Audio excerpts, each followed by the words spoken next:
नमस्कार दोस्तों, मेरे YouTube चैनल पे आप सभी का बहुत बहुत स्वागत है। तो आप सभी महिलाओं को हरितालिका तीज की बहुत बहुत शुभकामनाएं। तो तीज का व्रत रख रही हैं, तो सबसे पहले आप सबको जानना है कि पूजा की जरूरी सामग्री क्या है, आवश्यक सामग्री क्या है। तो सबसे पहले हमें क्या करना है, हाथ में जैसे भी आपसे मेहंदी वगैरह बनती है वैसे हाथ में मेहंदी जरूर एक दिन पहले लगा लीजिएगा। उसके साथ साथ हाथ भर के चूड़ी पहन लीजिए, हरी लाल पीली जो भी आपके पास है कांच की चूड़ी पहन लीजिए, पूरा 16 श्रृंगार कर लीजिए।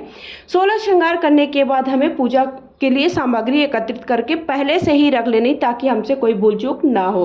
तो चलिए मैं बताना प्रारंभ करती हूँ कि आपको पूजा की कौन कौन सी सामग्री आवश्यकता होने वाली है।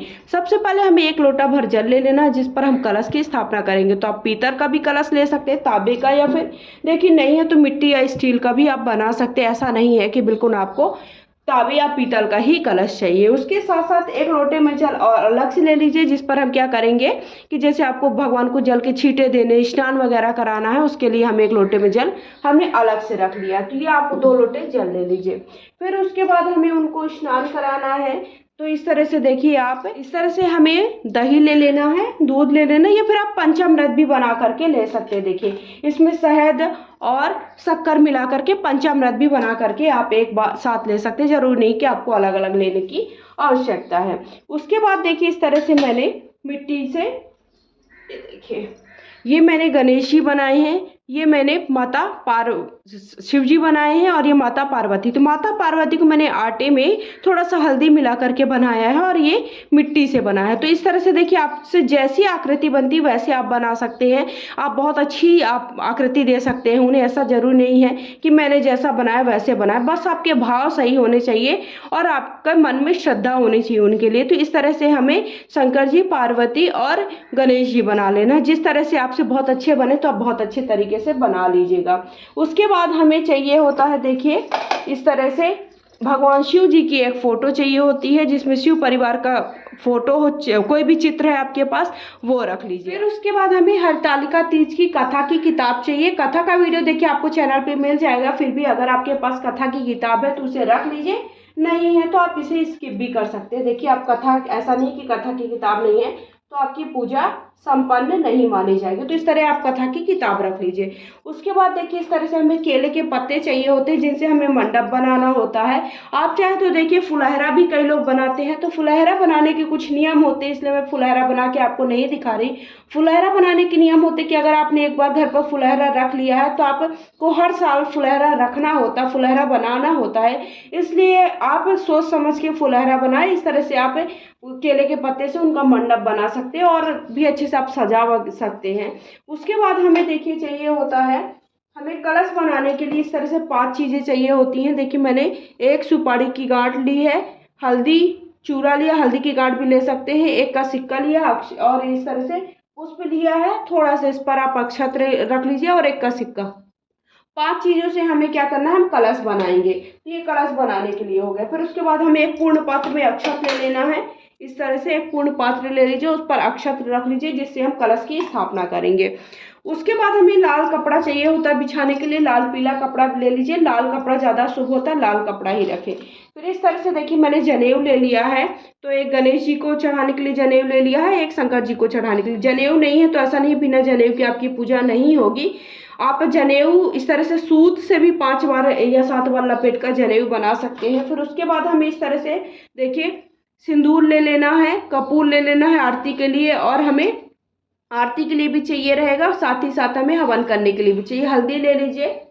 फिर उसके बाद हमें चाहिए होता है इस तरह से, देखिए चंदन चाहिए होता है, क्योंकि शंकर भोले भगवान को जो शिवलिंग होती है उन्हें हमें चंदन चढ़ाना होगा। हमें हल्दी और सिंदूर नहीं लगाया जाता, इसलिए चंदन ले लीजिए।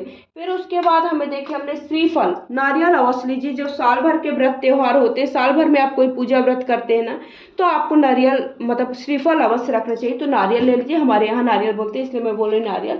श्रीफल, घंटी किसी भी पूजा में अनिवार्य होती है, इसके बिना पूजा अधूरी मानी जाती है। फिर उसके बाद एक दीपक इस तरह से बना लीजिए, दीपक रख लीजिए, क्योंकि दीपक बिना भी पूजा हमारी अधूरी मानी जाएगी। जो अनिवार्य चीज़ें मैं आपको बताती जा रही हूँ, जो ऐसी है कि बिल्कुल इसके बिना पूजा हो जाएगी, तो आप उसे स्किप भी कर सकते हैं। फिर उसके बाद देखिए कोई एक इस तरह से हमारे यहाँ सुहाग जरूर चढ़ता है, ये बात आप ध्यान रखिएगा। सुहाग की सामग्री जरूर से जरूर लीजिएगा। नहीं आपके बहुत ज़्यादा क्षमता है तो आप चुनरी ले लीजिए और कुछ चीज़ें जैसे सिंदूर है, बिंदी है, हल्दी है, और ये हमारी सिंदूरदानी है, तो मैं अपनी सिंदूरदानी पूजा में जरूर रखूंगी। सिंदूरदानी आपको पूजा में रखनी। आपका सिंदूरा है तो आप वो रख सकते हैं, नहीं है तो आपके पास जिससे आप सिंदूर लगाते हैं वो आप पूजा में जरूर से जरूर रख लीजिएगा। मेरी चांदी की सिंदूरदानी है, ये मेरे पति ने मुझे गिफ्ट की थी, तो आप सिंदूरदानी जरूर रखिएगा। आपकी शादी की सिंदूरदानी है ना, सिंदूरा होता है जो, वो भी आप रख सकते हैं। फिर इसके बाद सुहाग के देखिए इस तरह से सामग्री जितनी ज़्यादा हो सके वो रख लीजिए। साड़ी भी आप रख सकते हैं, नहीं है तो आप इसे स्किप भी कर सकते हैं। कई लोग के देखिए ऐसी क्षमता नहीं है। ये सारी सामग्री हमारे यहाँ छिटवा कहलाता है, बांस का होता है, इस पर चढ़ती है। तो इस तरह से ये रख लीजिए, एक साड़ी रख लीजिए, या साड़ी नहीं है तो आप चुनरी रख सकते हैं। उसके ऊपर सुहाग की जो सारी सामग्री है वो रख लीजिए, और जो खाने का पकवान बनाते हैं वो चढ़ाते हैं तो वो रख लीजिए। ठीक है, तो देखिए मैं सारी चीज़ें आपको बताती जा रही हूँ स्टेप बाय स्टेप, तो आप ध्यान से सुनते जाइएगा। और किस तरह से आपको पूजा करनी ये भी मैं बताऊंगी। अभी पूजा का वीडियो भी आपके साथ शेयर करूंगी। थोड़ा सा मेरा लेट है क्योंकि मुझे थोड़ा कुछ चीज़ें ऐसी थी जो मैं आप सबके साथ शेयर नहीं कर सकती हूँ, लेकिन आपको पूजा की सारी जानकारी जल्दी से जल्दी देने की कोशिश करो। उसके बाद हमें हवन करने के लिए हवन कुंडी ले लेनी है, और हवन की लकड़ी ले लीजिए, कंडे से भी आप हवन कर सकते हैं, वो ले लीजिए। फिर उसके बाद देखिए इस तरह से अशोक के पत्तों से या फिर आम के पत्तों से आपको कलश की स्थापना करना। जो भी आपका, अगर आपको अशोक के पत्ते मिल जाते हैं आप अशोक के पत्ते से आम की टेरी बना सकते हैं, या फिर आम की मतलब पंच पल्लव तैयार कर सकते हैं, या फिर आम की टेरी से भी आप पंच पल्लव तैयार कर सकते हैं। उसके साथ साथ पान के पत्ते मैंने ले लिए हैं। पान के पत्ते भी अनिवार्य नहीं है तो आप स्किप कर सकते हैं। इस तरह से ये आम के पत्ते हैं वो ले लिए जो हमें शिव जी को चढ़ाना है। उसके साथ साथ हमें उसके बाद देखिए इस तरह से सूत ले लीजिए पूजा के लिए, ये सूत ले लीजिए, और एक धूप जो कि पूजा में हमें जलाने की नहीं चाहिए होगी, और माचिस के बिना भी कोई भी पूजा अधूरी होती है। साथ ही साथ देखिए इस तरह से कोई भी भोग में आप मिठाई वगैरह जो भी आपने घर पर बनाई वो भी ले सकते हैं, अलग से भी मिठाई बना करके आप ले सकते हैं। फिर हमारे यहाँ देखिए इस तरह से ये पकवान बनते हैं जो कि गुजिया कहलाती है, गुजिया है, और इस तरह से पूड़ियाँ बनती हैं जो कि मैदे की बनती हैं या फिर आटे की भी बन सकती है। मतलब जो भी आप घर पर पकवान बना सकते हो वो पकवान भी आप ज़रूर चढ़ाइए आज के दिन। फिर उसके बाद इसके बिना पूजा अधूरी मानी जाती है। तो ये कुछ भी फल, ये बाँस की ही टोकनी पे हमारे यहाँ ये फल भी चढ़ते हैं। अब आपके यहाँ के क्या नियम है एक बार आप अपने घर के किसी बड़े बूढ़े से पूछ लीजिएगा। और के ये जरूर रखिएगा, इसके साथ ही व्रत शुरू होता है और इसके खाने के बाद ही व्रत संपन्न होता है। तो खीरा पूजा में जरूर चढ़ाइएगा, जरूर रखिएगा। अब उसके बाद अंतिम सामग्री है हमारी फूल के बिना भी पूजा।